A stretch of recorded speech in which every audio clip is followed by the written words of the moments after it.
Hi, Nick. Hi. Nick's incredibly happy to be on camera So happy. now.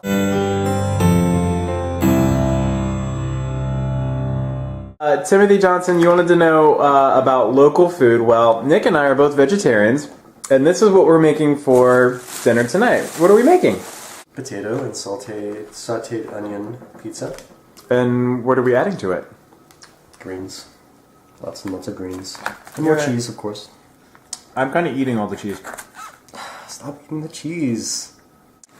Nick has also been drinking all my whiskey. That is not true. Innocent until proven guilty. Show the camera. It's like blue steel. I can't look at that thing. It's bizarre. Okay, so this week we were talking about what it's like to be gay in the place that we live. And you are from Texas originally, right? Mm-hmm. What part? I'm here. Fort Worth, Texas. Okay. And I'm from Virginia originally. And they're both red states. So how would you say Texas is as far as like being gay friendly, gay acceptable while I drink? I would say the idea of equality or some sort of like understanding is in its infancy, sort of, and that people, especially my generation, are like much more open to talk about it And older ones? Yeah, and it's So you've seen a change as you've like grown up down here.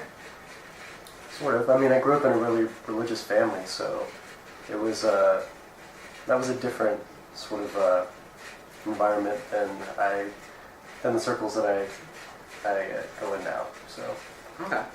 but I mean, you know, in high school and beginnings of college, like the more I came out to people, the more I just sort of like, you know, would explain who I am to people. They would be like, all right, cool.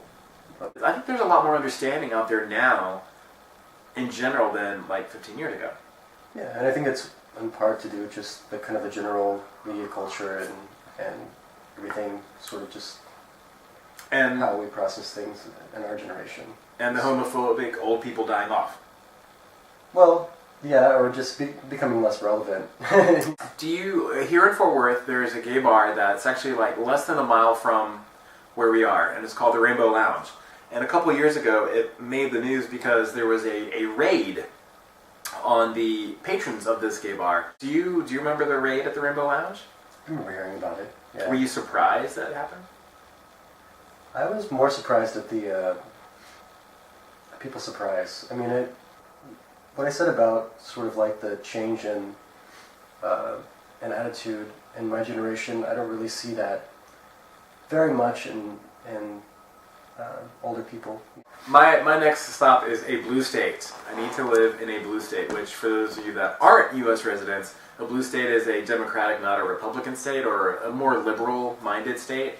And that is where I want to go next. I'm tired of living in these conservative areas and always being the person that's like the trendsetter or, you know, the mouthy one who's like, you know, no, fight for equality and blah, blah, blah, blah, blah. So, anyway, that's what it's like to be gay in Texas. Thank you, Timothy Johnson, for suggesting this theme.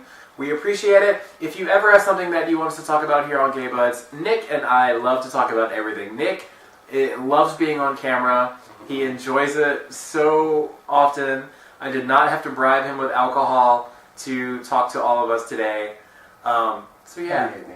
Huh? Why do you hate me? I don't hate you at all. In fact, if you like Nick, you can see more of him in the video I just released yesterday on my personal channel called Gay Men Watch Birth. It is hilarballs.